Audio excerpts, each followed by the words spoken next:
Sir మీరేం worry కాకండి sir, హంతకుల్ని త్వరలోనే పట్టుకుంటాం. పట్టుకుంటాం. త్వరలో కాకపోయినా కొన్నాళ్ళు ఆగేకైనా పట్టుకుంటాం.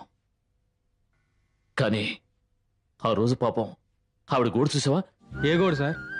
అదే ఆ రోజు రాత్రి 1 టౌన్ ఏరియాలో జరిగిన హత్యను తలుచుకుంటే పాపం భర్తను కోల్పోయి ఆ భార్య పడుతున్న వేదన చూస్తుంటే చాలా జాలేస్తోంది.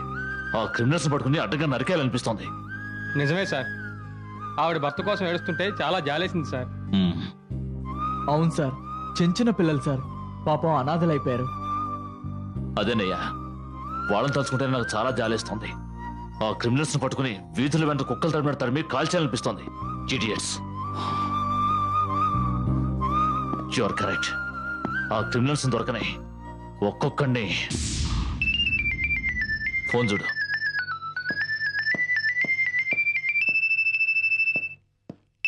Sir. Hello, Parashuram here.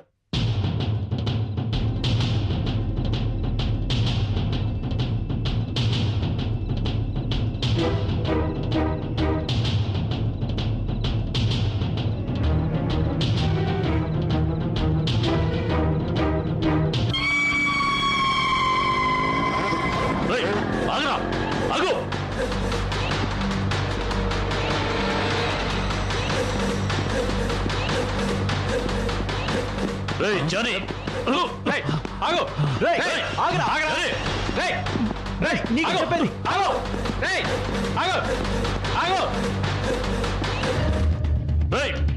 Johnny, ఆగు! ఆగరా! ఆగు!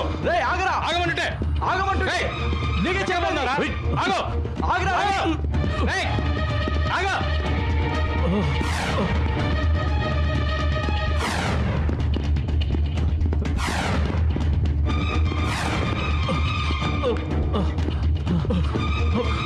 జానీ, ఆగరా!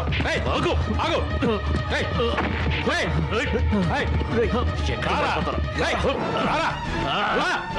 ఎక్కడ పారిపోతావు నువ్వు? ఎక్కడికి పారిపోతారా?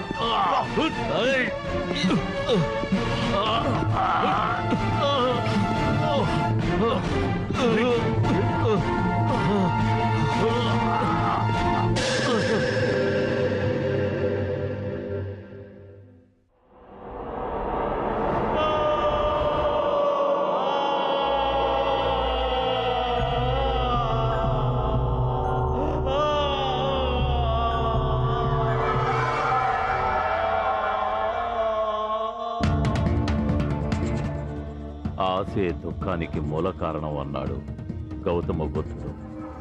కోరికలే గుర్రాలైతే వాటి మీద ప్రయాణం చేసే రౌతు గమ్యం చేరడం అసంభవం అన్నాడు మరొక మేధావి. స్త్రీలోలత్వం, స్త్రీలోలత్వం ఎంత గొప్పవారికైనా తీరని కష్టాలు కట్టబెడుతుందని మరొకసారి గుర్తు చేస్తుంది ఈ అద్భుత కథ ఇతివృత్తం.